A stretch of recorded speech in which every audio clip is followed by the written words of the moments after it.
The warm-up started in earnest today.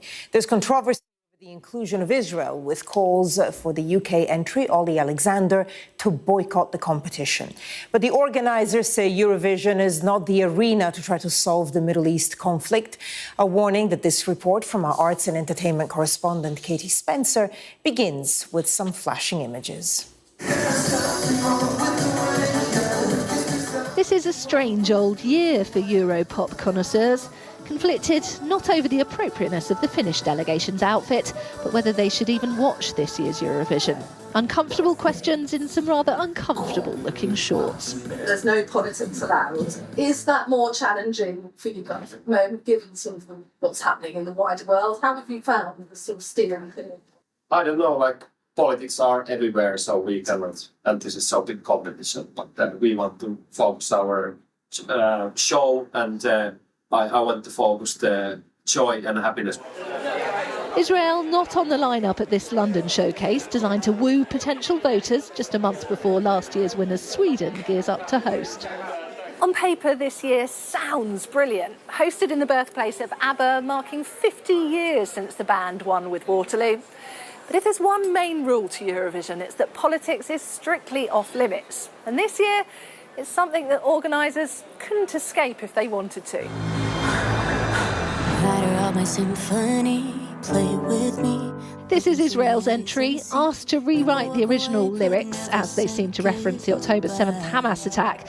They did so to stay in the show, but their inclusion has fueled widespread talk of boycotts from those who oppose the country's actions in Gaza. The diplomacy of it all, a tricky one for the UK entrant Ollie Alexander. Typically outspoken in the past, on social media there are calls for him to quit. While he hasn't, he has put his name on this, though, alongside some other entrants calling for an immediate and lasting ceasefire. As did this year's singer for Ireland. It's a crazy world out there. All I want is it to stop. It's ridiculous. We are so removed from our consciousness and humanity out there, and it's spooky. And you have got to see. Of course, there are ways to make statements without breaking the rules. Just ask former winner Conchita Wurst.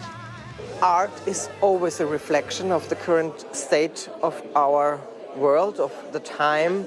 So I feel you can't separate it, because it's always a comment on what is going on and how the artist feels or how we feel. I guess I always overestimate you.